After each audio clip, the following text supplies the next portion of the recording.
The rain hadn't stopped since the funeral. The little girl clutched her backpack as her stepfather shouted, "You're not my problem anymore. Your mama's gone? Now so are you." He slammed the door, leaving her crying on the porch in the storm. But then, the door beside the mansion kitchen opened quietly, and the housemaid whispered, "Come inside, sweetheart. You're not alone." Before we begin, subscribe to our channel and comment where you are watching from, so we can bring more stories like these. The rain had a strange way of sounding louder at funerals, like the sky itself decided it should cry harder than everyone else. 8-year-old Emma stood beneath a black umbrella that felt too big for her tiny, trembling hands. Her small fingers wrapped tight around the handle as if it were the last piece of stability she had left. Her mother, Rachel Thompson, rested in a polished oak casket just a few feet away, surrounded by flowers that smelled too sweet for a day so heavy. Emma's eyes stayed locked on the casket, as if refusing to look away might somehow keep her mother from leaving forever. David, her stepfather, stood beside her, tall and stiff, holding an umbrella of his own, but not leaning even an inch closer to shield her from the cold wind blowing across the cemetery. He kept glancing at his watch, tapping his shoe impatiently against the muddy ground. When the pastor said Rachel's name, Emma felt her heart pinch so hard she gasped, and she reached for David's sleeve, tugging as if hoping he'd bend down, hold her, whisper something, anything that children deserve to hear in moments like these. Instead, David shook her off gently at first, then more firmly when she tried again. "Stand still, Emma," he muttered. "We don't need a scene." The household staff stood in a small cluster behind the family, dressed in dark coats, hats pulled low to shield their faces from the downpour. Some dabbed at tears discreetly, others bowed their heads silently. But Maria didn't hide her sorrow. She stood with her hands clasped tightly in front of her, eyes red and swollen, face soaked with rain and tears, the grief so raw it hung around her like a second skin. She had worked for the family for over 12 years. She'd braided Emma's hair before school, packed her lunches, wiped away her childhood tears, and held Rachel's hand through the worst nights of her illness. Losing Rachel wasn't just losing an employer. It was losing family. When the pastor closed his book and people began to leave, David turned immediately toward the car, already pulling out his phone to answer a business call, mumbling something about being behind schedule. Emma watched him walk away, the distance between them growing in more ways than one. Her lip quivered, knees wobbling, and she felt herself sinking into a grief too big for her small shoulders to carry. Then warm hands gently touched her upper arms. Maria knelt beside her in the mud, not caring that her dress pants were getting soaked, not caring that her makeup had melted into dark streaks down her cheeks. She cupped Emma's face carefully, lifting it until their eyes met. Emma broke instantly, shoulders shaking, tears spilling down her little cheeks like the sky itself had emptied into her heart. "Oh, baby," Maria whispered, brushing wet strands of hair from Emma's forehead. "Your mama loved you more than the world. You hear me? More than the moon, more than the stars, more than life itself." Emma collapsed against her, arms flung around Maria's neck, sobbing into her chest. Maria wrapped her tightly, rocking her gently despite the rain drenching both of them. Other mourners slowed as they passed, watching the scene with softened eyes, sensing the bond between the woman and the child, a bond far deeper than job titles could ever define. When Emma finally pulled back, her voice was so small and broken it nearly disappeared into the storm. "She promised she'd stay," she whispered, wiping her nose with the back of her hand. She said always be here. Maria swallowed hard, her heart shattering all over again. She is here, she said softly, pressing a hand to Emma's chest. Right here. She ain't gone, baby. She just had to rest now. But she sees you. She hears you. She loves you. Emma nodded slowly, though she didn't understand. Not fully. Not yet. David returned briefly to tap Maria on the shoulder. I'm taking the car, he said quickly. You can bring Emma home after they finish lowering the casket. He didn't wait for a response before heading for the parking lot, not noticing, or not caring, that Emma reached for him as he walked away. Maria exhaled shakily, rubbing Emma's back as they watched the workers lower the casket into the ground. The ropes creaked, the box descended, and Emma's fingers tightened around Maria's arm like she was afraid of falling too. Maria pulled her closer, whispering soft prayers under her breath, prayers she hoped reached heaven in time for Rachel to hear. When it was over, when the last handful of dirt hit the top of the casket with a dull thud, Emma looked up at Maria with wide, wet eyes. She's really gone, isn't she? Maria stood, lifting Emma into her arms with the strength of a mother who had carried more than her share of pain in one lifetime. She's gone from here, she whispered, but not from us. Emma rested her head on Maria's shoulder, exhausted and trembling, her small hands clutching the fabric of Maria's coat. Maria kissed the crown of her head, holding her as if protecting her from the storm itself. And as they walked slowly toward Maria's old sedan parked at the far edge of the lot, Emma didn't look back, because she didn't have to. Maria looked back for her, eyes fierce, jaw set, silently promising Rachel, buried in the earth behind them, I'll protect your baby with everything I got. 2 days later, the house didn't smell like home anymore. It smelled like cardboard, packing tape, and the sharp scent of lemon cleaner that stung Emma's nose. Boxes were stacked in every hallway like walls closing in, and the once warm living room now looked stripped and hollow. Pictures removed, shelves empty, memories tossed carelessly into piles labeled donate or trash. Rain tapped against the windows again, softer this time, like the sky was tired of crying, but didn't know how to stop.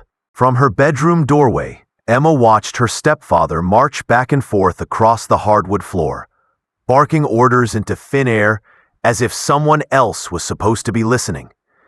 Get rid of her things, David muttered, yanking open drawers, tossing Rachel's clothes onto the floor. Sell the furniture, sell the art, all of it. His voice was sharp, annoyed, as though grief was an inconvenience he refused to schedule. Emma stood barefoot, clutching the stuffed bear her mother gave her last Christmas. She looked small against the empty hallway, her hair messy, her cheeks still swollen from crying. When David turned and saw her, he didn't soften, not even for a second.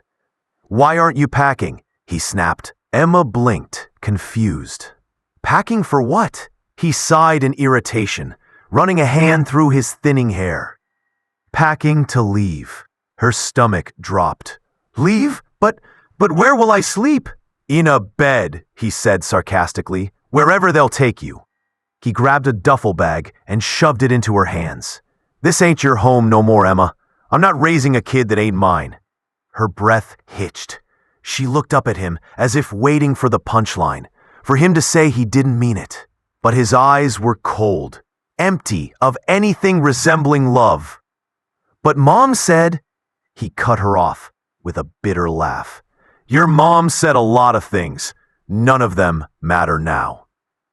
Emma froze where she stood, heart hammering in her small chest. She'd lost her mother 2 days ago. And now she was losing her home? Maria rushed into the hallway the moment she heard raised voices. Her apron was still tied around her waist. She had been cleaning the kitchen, refusing to leave the house until she knew Emma was okay. She stopped short when she saw David shoving boxes toward the door. "Señor Hale, what are you doing?" she demanded, stepping between him and the frightened child. "Cleaning up a mess your boss left behind," he snapped. "I'm not feeding another mouth, especially not hers." Maria shielded Emma with her body, her voice trembling but steady. "She's 8. She just buried her mother. Have you no shame?" David's face reddened. "You don't tell me what to do in my house. This was her mother's house," Maria shot back. "And Emma belongs here." "No," he barked. "She doesn't." With one harsh move, he grabbed Emma's tiny backpack, pink with glittery stars, shoved leftover clothes and a toothbrush inside, and stormed toward the front door. Maria followed, begging him to stop. "Please, David, think about what you're doing." He ignored her, swung the door open, and hurled the backpack onto the porch, where it landed with a soft, wet thud in the puddles gathering near the steps. Rain splashed onto the fabric instantly, soaking it through. Emma stared at it, then at David, unable to speak. Tears welled in her big brown eyes, silently asking why this was happening. Maria stepped in front of her again, voice cracking. "She's just a child, David, please." He turned, eyes narrowing. "You want her so bad?" he snarled. "Take her." Then he pointed a trembling finger at them both. "But get off my property. I'm not feeding either one of you." He slammed the door so hard the windows rattled. The sound echoed through Emma's little chest like a final goodbye. Rain poured harder now, wind pushing cold droplets against her thin sweater. Emma stood shaking on the porch, staring at the closed door as if hoping it might open again. But nothing happened. No footsteps. No apology. No hand reaching out for her. Just silence. Maria knelt beside her, her hands trembling as she tried to shield the child from the downpour. Water dripped from her hair, plastering curls against her cheeks. She looked at Emma, really looked at her, soaked, shaking, abandoned twice in the same week. And her heart cracked open.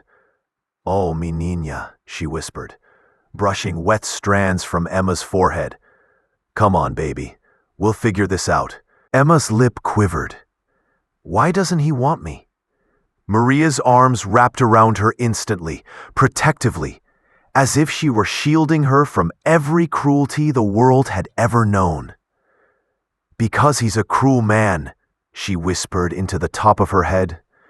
"And cruel men don't know how to love right. That is his failure, not yours." Emma clung to her shirt with both hands, sobbing into her chest, her tiny body shaking from cold and heartbreak. Maria tightened her embrace. She could feel the child's ribs. She weighed almost nothing. How could anyone look into this little girl's eyes and choose to throw her away? Without another word, Maria grabbed the backpack from the puddle, shaking off the water as best she could, then lifted Emma into her arms. She walked down the porch steps, slowly, steady and determined, as if every step was a promise she refused to break. The sky rumbled overhead, and thunder rolled across the neighborhood like an angry warning. But Maria didn't look back at the house, not even once. She carried Emma to her old sedan parked at the curb, the same car she had used to drive Rachel to her doctor appointments, the same car Emma used to ride in the back of when Maria would take her to get ice cream after school. Tonight, it became something else. A rescue. A beginning. Maria buckled Emma in gently, wiping rain from her cheeks before closing the door. She hurried around to the driver's side, slid in, and started the engine. The heater blew warmth into the small space, and Emma curled into the seat, knees hugged to her chest, eyes staring blankly at the dripping window. Maria reached over and placed a gentle hand on her shoulder. "You're not alone," she said softly. "Not anymore." And with that, she pulled away from the curb, leaving behind the mansion, the cold man inside, and the life that had rejected Emma so easily. Because from this moment on, Maria wasn't just the maid. She was all Emma had left, and she would fight the world before letting anything happen to her. Maria's apartment sat above a laundromat on the corner of Maple and Fifth, a tired little building with peeling paint and a creaky staircase that complained with every step. It wasn't much, not compared to the marble floors and high ceilings Emma had grown up with, but it was warm, lived in, and wrapped in the kind of love money could never buy. As Maria carried Emma up the stairs, one arm hooked beneath her knees, the other steadying her trembling back, the little girl pressed her face into Maria's shoulder, exhausted from crying. The rain-soaked air clung to them both. But inside the apartment, the world shifted. Maria flipped on the lights. The living room glowed softly, decorated with framed photos of her grown children, faded paintings of flowers, and a crocheted blanket draped over the couch. It smelled faintly of cinnamon and fresh laundry, comforting in a way Emma hadn't felt in days. The child stood in the doorway, shivering, uncertain, staring at everything with wide, glassy eyes. "You're safe here, mi amor," Maria murmured, kneeling to pull off Emma's wet shoes. "Let's get you warm." Emma didn't speak. She only nodded, tiny, fragile, trying so hard to hold herself together. Maria wrapped her in a fluffy towel from the shelf and led her to the small bathroom to change into one of her daughter's old pajamas, soft pink cotton with faded stars on the sleeves. When Emma stepped into the living room again, she looked even smaller in the oversized fabric, her hair damp, her cheeks pale. Maria had already warmed milk on the stove and poured it into a tiny mug with cartoon cats dancing around the rim. Emma wrapped her hands around it, letting the heat sink into her palms. "Thank you," she whispered, her voice barely audible. Maria smiled softly. "Sit, baby. Drink. It'll settle your heart." Emma sat on the couch, sinking into the cushions, feeling something she hadn't felt in weeks: safety. Maria sat beside her and covered both their legs with the crocheted blanket. For a moment, they just sat in silence, the hum of the laundromat machines below rumbling like a soft lullaby through the floorboards. Then Emma's lips trembled. "Miss Maria, why did he throw me out?" Maria closed her eyes for a long moment before answering. When she opened them, they were heavy with sadness and rage. Rage she kept hidden so Emma wouldn't carry it. "Some people," she said gently, "they break when life gets hard. They choose the easiest road, even if it hurts others. David, he's one of those people." Emma sniffed. "But Mom loved him." Maria's jaw tightened. "Your mama loved you more." Silence settled again. Emma stared into her mug, watching the steam curl into the air. Later that night, after brushing Emma's hair with slow, gentle strokes and tucking her into the makeshift bed on the couch, pillow fluffed, blanket tucked neatly under her chin, Maria sat beside her until Emma's breathing slowed. But peace didn't last. At around 2 a.m, Emma woke with a soft whimper, then a small gasp. The nightmare took hold fast. She sat up abruptly, trembling, reaching blindly into the darkness. "Mommy?" she cried out, voice cracking. "Mommy, don't go. Please don't go." Maria was by her side instantly. She scooped Emma into her arms, holding her against her chest as the child sobbed into the fabric of her nightgown. Shh, baby. I'm here. I'm right here. Emma clutched her so tightly it nearly knocked the breath out of her. I miss her, she sobbed, her little fists curling in the cloth. I miss her so much it hurts. Maria's own eyes welled with tears, but she blinked them back. I know, mi amor. I know. She rocked her slowly, back and forth, the way she used to rock her own son, before he grew too big. Let it out, baby. It's okay to cry. Emma's sobs faded into sniffles, and soon she fell asleep again in Maria's arms. Maria stayed awake long after, stroking Emma's hair, whispering prayers into the shadows. She knew this was only the beginning, the grief, the fear, the nights full of broken dreams. Rachel had been everything to Emma. You don't lose a mother quietly. At dawn, the apartment filled with the soft orange glow of sunrise. Maria stood by the stove, frying eggs and warming tortillas, while Emma slept curled up on the couch. She looked so small, so vulnerable, so undeserving of the cruelty that had been thrown at her. Maria touched her chest and whispered to herself, Lord, help me protect this child. But the world wasn't ready to make that easy. By mid-afternoon, word had spread through town like lightning cracking across a dark sky. Maria had stolen the girl. At least, that's what the neighbors whispered. And by 6 p.m., there was a harsh knock on the apartment door. Emma froze, fork halfway to her mouth, panic flashing across her face. Maria rose slowly, calming the child with a soft hand on her back before opening the door. 2 police officers stood in the hall. The younger one held a clipboard. The older one, the detective she'd seen around town before, looked tired, as if he already hated whatever call he had been sent on.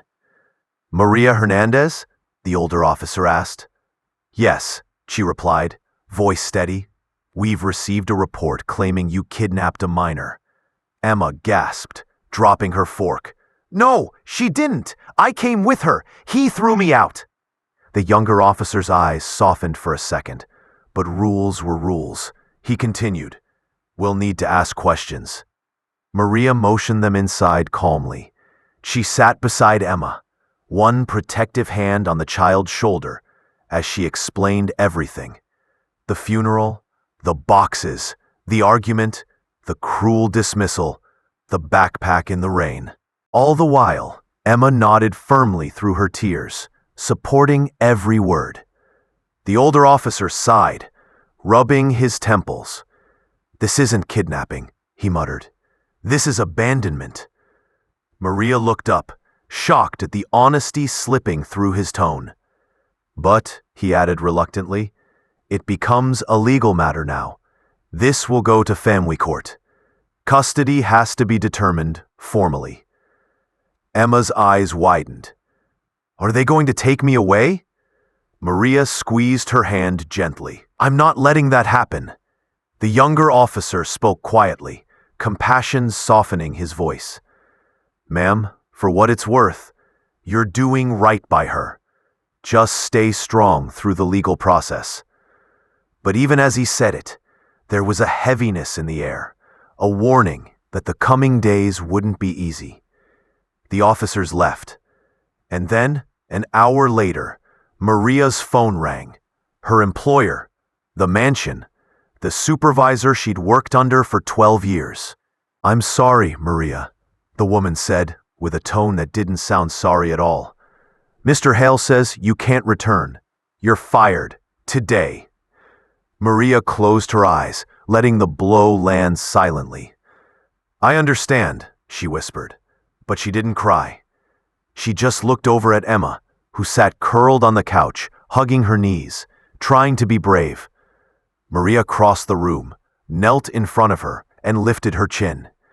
Listen to me, baby, she said softly. I lost my job, and maybe we'll lose this home too, but I am not losing you. Not after what he did. I ain't losing another child to a man's cruelty. Emma didn't understand what that meant, not fully, but she didn't need to. She just threw her arms around Maria's neck and held on tight.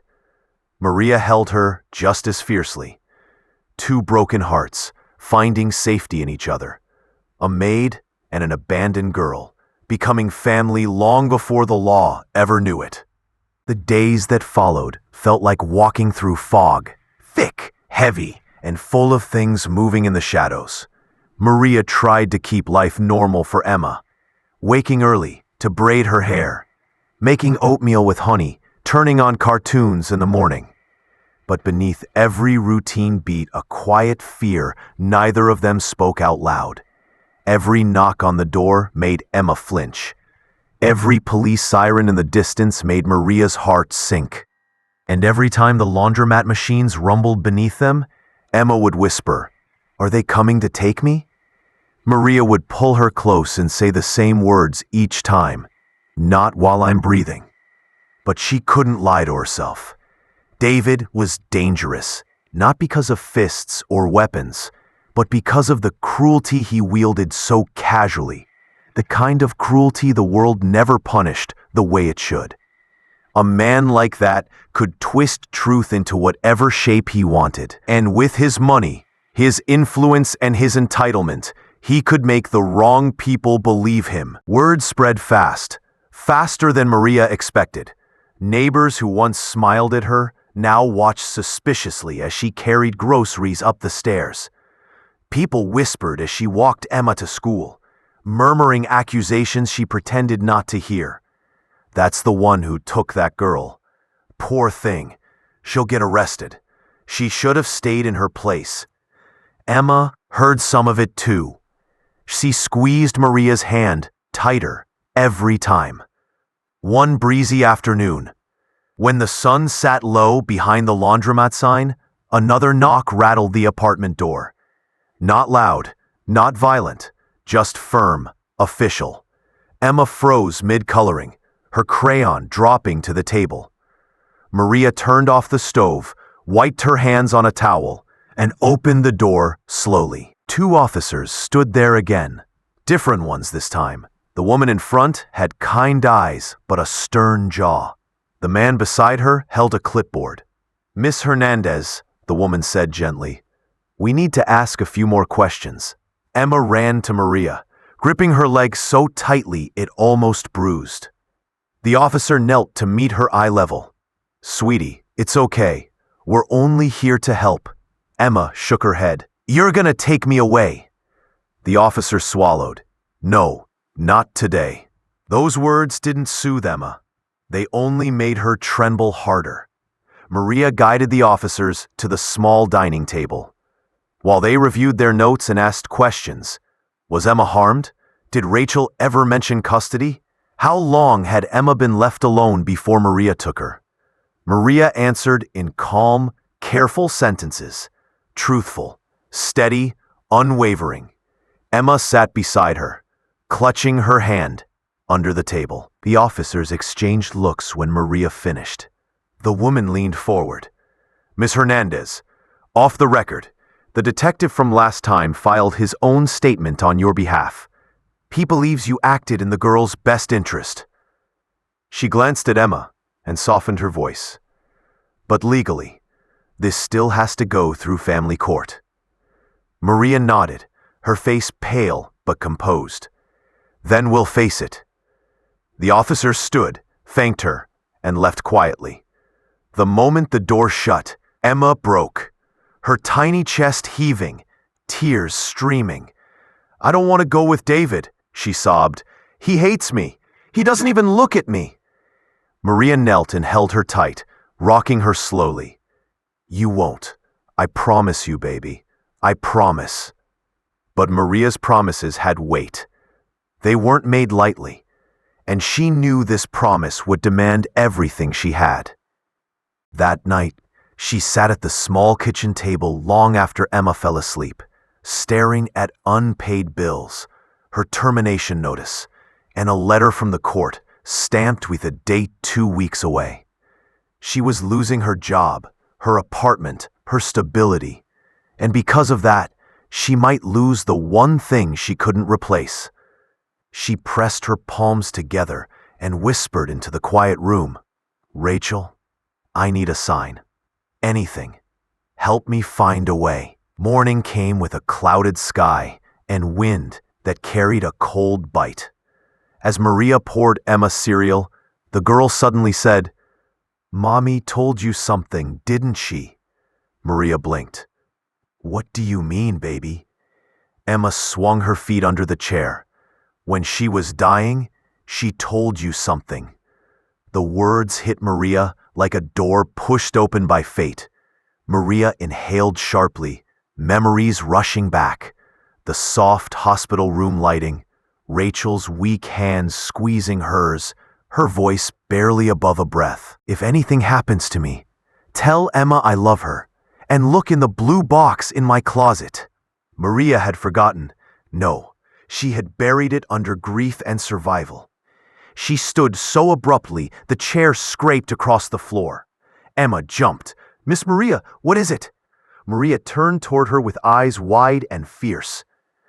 "Baby, I think your mama left us something." That afternoon, with their hearts pounding and their nerves frayed, they approached the mansion Rachel once called home. The sky was dimming early, heavy clouds rolling in. Rain started again, soft but persistent, pattering against the walkway. Maria parked 2 houses down. They walked quietly through the backyard, Emma gripping Maria's hand tightly. The house felt colder now, even from the outside, like Rachel's warmth had left with her. Maria unlocked the back door with the spare key she'd never returned. Inside, the air smelled different, stale, angry. Maria moved fast, leading Emma to Rachel's old bedroom. The closet door creaked open, and memory guided her to the stack of sweaters on the top shelf. She reached up with trembling fingers and pulled down a dusty blue box. Her breath caught. The box was heavier than she remembered. Emma stood on tiptoes. "Is that it?" "Yes, baby." Maria knelt and opened the lid. Inside lay a folded envelope with Rachel's handwriting on it, a small brass key, and several papers neatly bundled with ribbon. Maria opened the letter first. "My dear Maria," it began, "if you are reading this, it means I am gone, and it means David is who I feared he'd become." Maria's eyes blurred. She kept reading. "If anything happens to me, I want one thing known. My daughter Emma shall remain under the care of Maria Hernandez until she comes of age. This is my will, signed in sound mind." Maria stared at the signature. It was Rachel's. Clear, deliberate, and legally binding if filed. Her breath trembled out of her chest. Rachel didn't just trust her. Rachel chose her. But before she could stand, before she could breathe properly, a voice thundered from the doorway. "What the hell do you think you're doing?" Maria spun around, shielding Emma with her body. David stood there, red-faced, furious, fists clenched, eyes burning with rage. He lunged forward. "Give me that!" Maria clutched the box to her chest. "No." "It's fake," he roared, stepping closer. "You're trying to steal my house, my money." Maria didn't back down. Her voice trembled, but it was iron underneath. "You took her mother. You're not taking her future." David charged forward. But before he could reach them, police sirens wailed outside. Boots pounded through the house, and the same detective from before appeared in the hallway. "David Hale," he said calmly, holding a sheet of paper. "We have a warrant for your arrest. Fraud, child neglect, obstruction." David froze. "What? No, she's lying. The detective nodded toward Maria. "She called us before entering the house, told us exactly what she hoped she'd find." 2 officers pulled David's arms behind him. He struggled, shouting curses, spitting venom. Emma watched with wide eyes, trembling, until Maria knelt and grasped her hand. "Are we safe now, Miss Maria?" she whispered. Maria pulled her close, her voice soft but steady. "We are now, baby. And for the first time in weeks, Emma believed it. The police cars were still outside when Maria and Emma stepped into the cool night air, the blue and red lights washing over them in steady pulses. Emma clung to Maria's waist, small fingers curled around her apron like they were holding on to the only solid thing left in her world. David's furious shouts echoed from inside the house, but officers drowned them out as they escorted him toward the patrol car. Rain misted lightly, soft and almost gentle, a stark contrast to the tension electrifying the air. The detective approached Maria slowly, his expression softer now, almost protective. "Miss Hernandez," he began, glancing at the blue box in her arms. "Is that what she told you to find?" Maria nodded, clutching the box tighter against her chest. "She trusted me," she whispered. I didn't know how much until now." The detective dipped his head respectfully. "Rachel Thompson was a good woman." He looked down at Emma. "And she loved you very much." Emma's eyes glistened. "I miss her," she said quietly. He placed a gentle hand over his heart. "She'd be real proud of you tonight, both of you." Maria swallowed hard, nodding her thanks. Her legs felt unsteady, as if the adrenaline keeping her upright was starting to fade. The detective helped them walk to his cruiser, to sit somewhere dry, while the officers wrapped up the arrest. Emma curled into Maria's side, head resting against her chest, as the weight of the night slowly pressed down. "What happens now?" Maria finally asked. The detective sighed. "Now we take the will to the court. With this," he tapped the edge of the blue box, "and with David's charges, there's a good chance custody stays with you." Maria almost cried at that. Almost. But she held it together, stroking Emma's hair gently, as the girl drifted between exhaustion and fear. When the officers finished and drove away, the night went quiet again. The mansion, once filled with life and Rachel's laughter, stood cold and hollow behind them. Maria didn't look back. She carried Emma to her car, wrapped her in a blanket, and drove away from the house one last time. At home, Emma fell asleep instantly, curled on the couch with her stuffed bear under her chin. Maria sat beside her, brushing damp curls from her forehead, marveling at how peaceful she looked despite the chaos that had swallowed her life these past days. Maria glanced at the blue box again. She hadn't had the strength to open the rest of it yet, not with Emma's trembling hand clutching her sleeve, not with the day's storm still echoing in her chest. But now, in the quiet, she lifted the lid again. There were envelopes, multiple, some labeled legal, others handwritten in Rachel's looping cursive, with words like, "For Emma" and "For Maria." Tears blurred Maria's vision as she lifted one addressed to her. "My dearest friend," it began, "you were the sister life forgot to give me. Thank you for giving me dignity when illness took everything else." Maria pressed the letter to her lips, letting the ache in her heart spill freely now. She cried silently, shoulders shaking, trying not to wake the child who needed rest more than anything. The next morning, the sun pushed through the curtains like a shy visitor. Emma opened her eyes slowly, as if unsure of what world she'd wake in. The moment she saw Maria sitting on the edge of the couch, she reached for her hand. "Are we okay?" she whispered. Maria smiled softly. "We're better than okay, baby. We're going to fix everything." Emma's shoulders relaxed, a small breath of hope escaping her.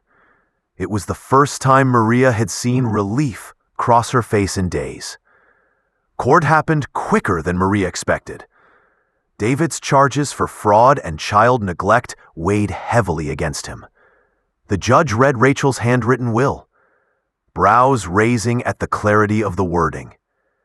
"It is evident," the judge said, looking at Maria over her glasses, that Rachel Thompson intended for you to care for her daughter.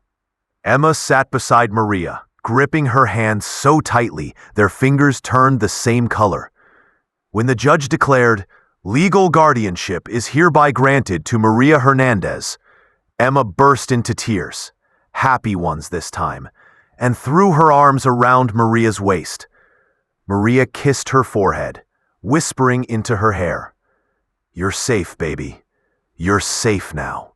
The courtroom erupted in quiet applause, even from strangers who had come to watch the case unfold after hearing whispers of the story around town.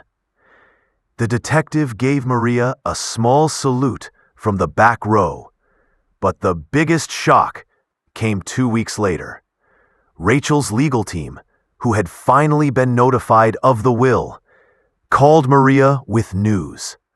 "Miss Hernandez," the attorney said warmly, "Rachel left the entire estate to her daughter. As her legal guardian, you have full rights to oversee it until Emma is 18. Maria sat down slowly, hand on her chest, breath escaping her in a silent gasp. "All of it?" she whispered. "All of it," he said. "The mansion, the assets, the savings accounts. Rachel trusted you with everything." Maria felt the world tilt.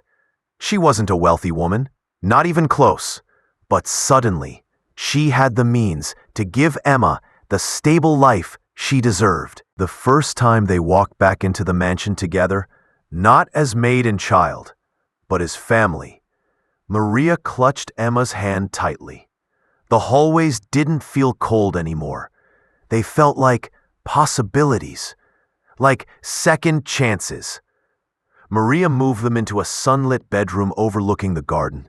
She redecorated one corner into a cozy reading nook with pillows, blankets, and shelves filled with Emma's favorite books.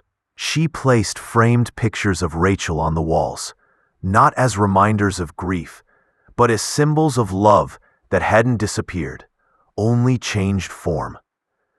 When reporters came to ask about the story, about the abandoned child and the maid who saved her, Maria spoke with grace. "She lost a mother, but God gave her another one through me." The video went viral. Letters poured in from strangers, calling her the maid with a heart of gold.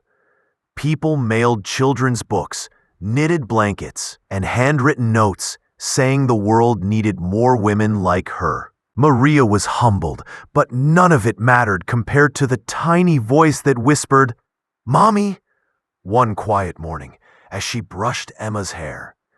Maria froze, heart pounding. Emma looked up, shy and uncertain, as if afraid to offend her. "Is it okay if I call you that?" Maria's eyes filled, but she smiled gently, cupping Emma's cheek. "Baby, you can call me anything your heart wants." Emma grinned and buried her face in Maria's arms. In that moment, titles didn't matter. Blood didn't matter. Only love. And Emma had finally found her way home. The weeks that followed were a strange mix of healing and rebuilding. Maria found herself waking up in a house she had once dusted, swept, and scrubbed, now moving through it with the authority of someone who finally belonged. Every morning began the same way. Sunlight drifting through long curtains, Emma sleepily shuffling into the kitchen, and Maria humming softly as she cracked eggs into a skillet. The mansion, once echoing and cold, now felt warm, lived in, and full of small sounds of life again. The local community reacted in waves. Some people sent kind letters or dropped off flowers at the gate. Others whispered behind their hands, murmuring that a maid shouldn't be running a mansion. But Maria paid them no mind. She had survived far worse battles: poverty, loneliness, heartbreak. Their judgment meant nothing compared to the child's laughter echoing down the hallways. Still, the wounds of the past weren't gone. Emma often woke in the middle of the night, trembling, calling for her mother. Maria would wrap her arms around her, brushing her hair back while whispering, "I'm here, baby. I'm right here." Sometimes Emma cried herself back to sleep. Other times she just lay quietly, gripping Maria's nightgown until dawn. Maria never once pulled away. Her love was steady, like a lighthouse in a storm. But outside their bubble of healing, a different storm was brewing. David's arrest had made headlines. Stepfather accused of neglect after abandoning 8-year-old. And the town was split. Some called him a monster. Others insisted he was misunderstood. A local Facebook group even accused Maria of manipulating the situation for money, posting photos of her walking through the mansion as if it proved anything. One evening, as Maria brought in groceries, a woman she didn't recognize stood by the gate, arms folded, voice sharp. "I just think it's funny," the woman said loudly enough for neighbors to hear. "How fast you moved in. Real convenient." Maria stopped in her tracks. Emma peeked from behind her legs, eyes wide. "I didn't move in," Maria said calmly. "This house belongs to Emma." The woman scoffed. "Right, and I suppose a maid is qualified to raise a millionaire's daughter." Maria's jaw tightened. She wanted to shout. She wanted to scream about love, loyalty, sacrifice, but she didn't. Instead, she stepped forward, meeting the woman's glare with quiet strength. "I raised her mother too," Maria said softly. "Money didn't teach me that. Love did." The woman's expression faltered, but she said nothing else. Maria walked inside, locking the gate with steady hands, whispering to Emma, "Some people see dollars before hearts. Don't ever be one of them." Emma nodded, gripping her hand tighter. Over the next few days, Maria avoided town unless necessary. She didn't want drama. She didn't want confrontation. She just wanted peace. But life rarely grants peace easily, especially when truth disrupts comfort. One afternoon, while Emma visited her grief counselor, Maria returned home to find 2 men in suits waiting by the front steps. Her heart dropped, but they smiled politely, hands folded respectfully. "Miss Hernandez?" one of them asked. "That's me," she replied cautiously. "We're with the Child Services Review Board. May we speak privately?" Fear tightened around her ribs like a fist. Had someone filed a complaint? Was someone trying to take Emma away? Her throat felt dry as she ushered them inside. The men sat in the living room, looking around the elegant space with quiet curiosity. The older one spoke first. "Miss Hernandez, we've reviewed the full case, including Rachel Thompson's will, testimony from the detective, and Emma's counselor." He paused, offering a small smile. "We just wanted to personally tell you, you did everything right." Maria blinked, hardly believing what she heard. "We also received several letters," the younger man added, "from Rachel's extended family, the community, and even Emma's teachers." He pulled a thick envelope from his briefcase. "All supporting you." Maria pressed a hand to her mouth. She had never expected support, not like this. Her eyes filled with tears as the older man continued. "You saved that child's life, Miss Hernandez. You gave her love when others gave her cruelty." He stood, offering his hand. "You have our full confidence as her guardian." Maria shook his hand, her voice breaking as she whispered, "Thank you." When the men left, she sank onto the couch, burying her face into her hands as tears streamed down her cheeks. Tears of relief, of gratitude, and of 100 quiet battles finally won. In the doorway, Emma watched silently, before running forward and climbing into her lap. "What's wrong, Mommy?" she asked softly. Maria hugged her tightly, whispering, "Nothing's wrong, baby. Everything's finally right." Later that evening, Maria took Emma into the backyard garden that Rachel once tended. The air smelled of jasmine and damp earth. Fireflies dotted the grass like tiny floating lanterns. Emma sat beside her on the old stone bench. "Mommy, was he really going to send me away forever?" she asked, voice trembling. Maria's chest ached. "He tried," she admitted. "But you weren't alone. I wasn't going to let that happen." Emma leaned against her. "I'm glad you found me." Maria closed her eyes, holding the little girl close. "Baby, you were never lost, just waiting for someone to bring you home." As the stars brightened overhead, Maria realized something she hadn't let herself admit before. Loving Emma had awakened a piece of her heart she thought had died years ago. The peace she lost when she miscarried her own child, long before she ever met Emma or Rachel. The grief she carried alone had settled deep inside her. But now, Emma's small hand in hers made that weight feel lighter, almost like love had built a bridge across the scar. She whispered into the night, "Thank you, Rachel, for trusting me." Emma looked up. "Did Mama leave me a note too?" Maria nodded. "She left you many, and we'll read them together when you're ready." Emma smiled for real, bright, warm, filled with hope. They stayed like that, mother and daughter, bound not by blood, but by something far stronger, until the fireflies disappeared and the moon rose high, washing the garden in soft silver light. The next morning arrived with a quiet warmth that seeped through the mansion windows, painting everything in soft gold. For the first time since Rachel's funeral, the house didn't feel like a battlefield. It felt lived in, safe.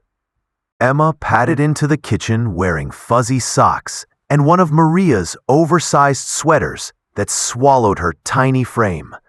She rubbed her eyes sleepily and climbed onto her favorite stool. Maria was already at the stove, stirring oatmeal with cinnamon and honey, the way Rachel used to make it. When she glanced back and saw Emma watching her, she smiled, a real, unforced smile. "Morning, mi cielo," she said, gently tucking a curl behind Emma's ear. "Morning," Emma whispered back. "Can we go to the garden today?" "Of course we can," Maria said. "Anything you want." But peace, as always, was fragile. Later that day, Maria received a call from a number she didn't recognize. When she answered, a woman spoke softly on the other end. "Is this Maria Hernandez?" "Yes, ma'am," Maria replied, heart tightening suddenly. "This is Amanda, Rachel's cousin." Maria froze. She knew the name, knew Rachel had spoken of Amanda fondly, but they hadn't met in years.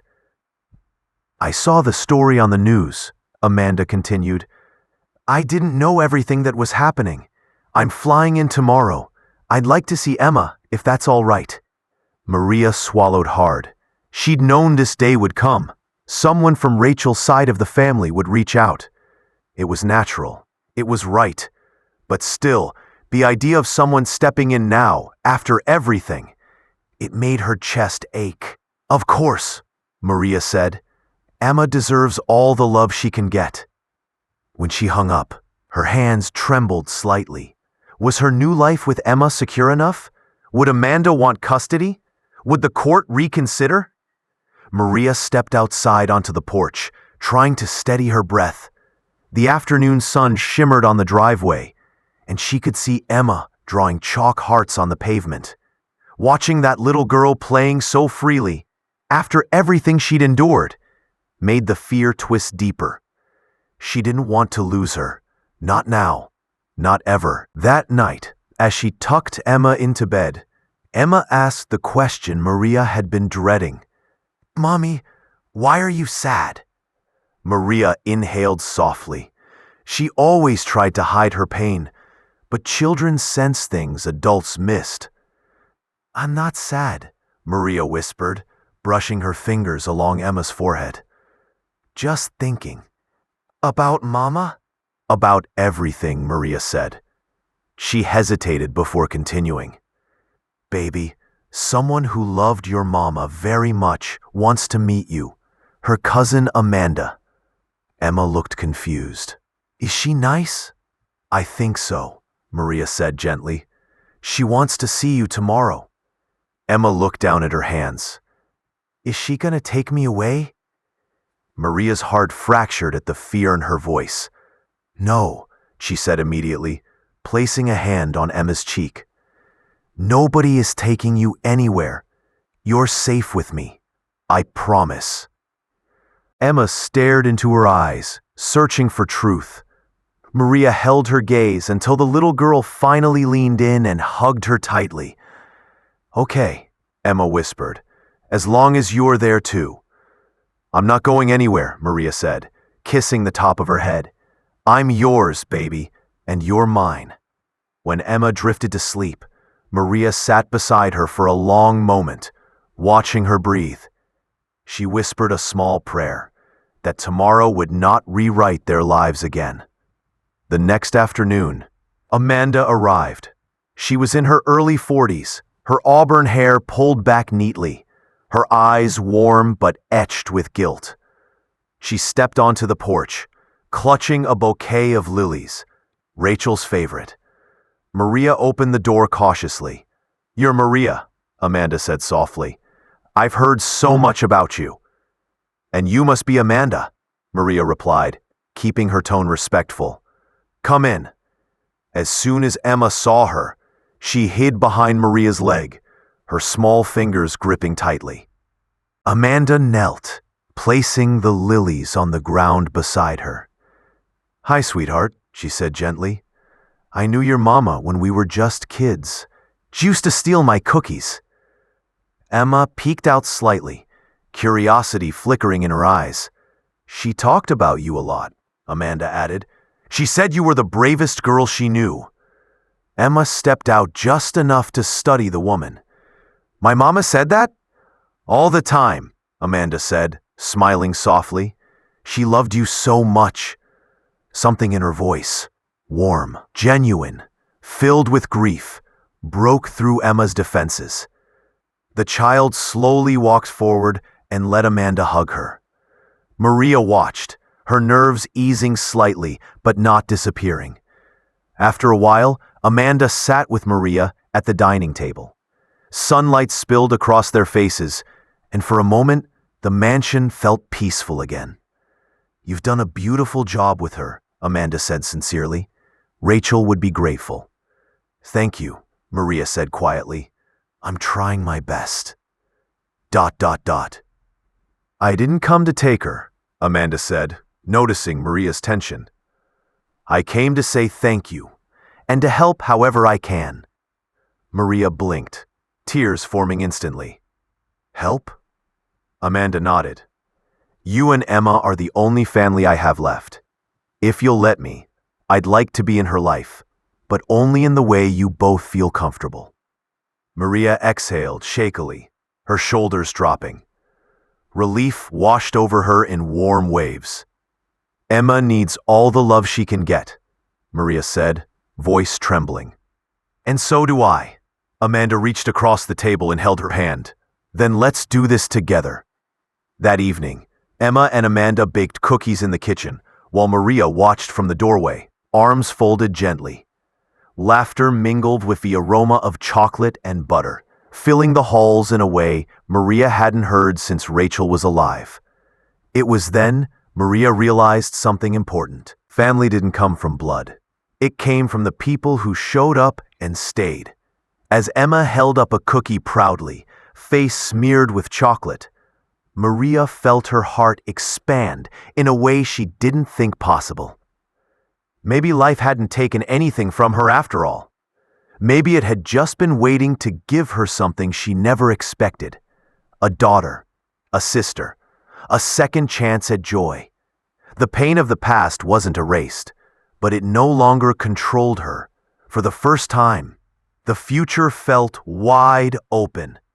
Morning sunlight drifted through the wide kitchen window, the way memories drift through a half-forgotten dream. Soft, gentle, carrying the warmth of a new beginning. The walls that once echoed with coldness now glowed with life again. Emma sat at the table swinging her legs, humming softly as she waited for Maria to finish brushing out her hair. The faint scent of lavender filled the room, the same scent Rachel used to tuck into Emma's pillows. It felt like love had returned to the house, settling into the corners, settling into the silence. Maria stood behind her with the brush in her hand, gentle strokes running through Emma's curls. She had learned the exact pressure Emma liked, firm but soothing, slow enough to calm her, careful enough not to tug. Emma watched their reflection in the oven door, her small face breaking into a shy smile as she saw Maria humming under her breath. "You look beautiful today," Maria whispered, lifting a curl and letting it bounce. Emma giggled softly. "You always say that." "That's because it's always true," Maria replied, kissing the top of her head. It was such an ordinary moment, yet it held the weight of everything they had survived. The funeral, the cruelty, the rain, the fear, the nights of uncertainty. All of it felt distant now, as if the house itself had taken a deep breath after years of holding it in. Emma suddenly grew quiet. Her eyes softened, her voice small but steady. "Maria?" "Yes, baby." "Do you think Mama can see us?" Maria paused. The question didn't sting the way it used to.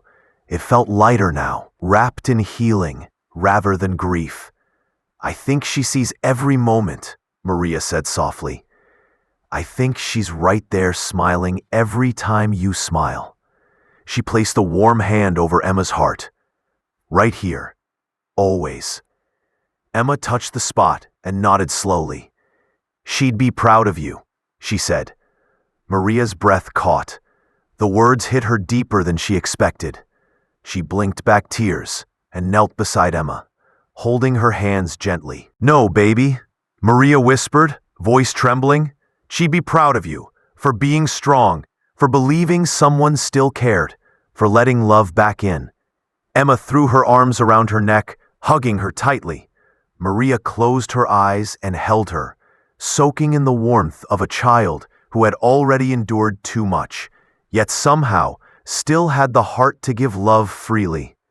They stayed like that for a long moment, just holding each other, letting the world slow down. Eventually, Maria stood and opened the window. Morning breeze flowed into the kitchen, carrying the distant sound of school buses and birdsong. For the first time since Rachel's passing, the day felt ordinary, in the best possible way. Later, Emma slid her backpack on and trotted toward the front door, pausing to look back at the woman who saved her life. "You coming?" Maria grabbed her keys and her cardigan. "Always." As they stepped outside, the morning sun stretched across the yard, casting long, warm shadows that touched every corner of the home. Not the mansion of a wealthy family anymore, just a place where two hearts healed together. Before locking the door, Maria glanced back inside. Her eyes drifted to the framed photo on the wall.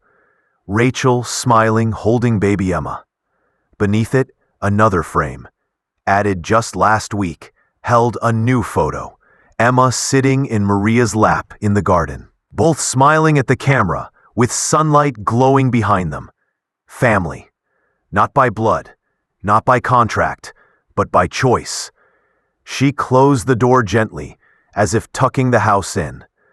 Then she took Emma's hand and walked down the steps toward a future no longer shaped by fear, but by the certainty of love that had grown in the most unexpected way. As they walked, a soft voiceover would narrate the truth of their journey. She walked into that house a maid, and walked out a mother. Some people think love follows titles, but real love, the kind that saves us, it follows hearts. The screen would fade slowly, the sound of Emma's laughter echoing like a promise. The last words appearing across the scene would hold the truth forever. Love doesn't follow titles, it follows hearts.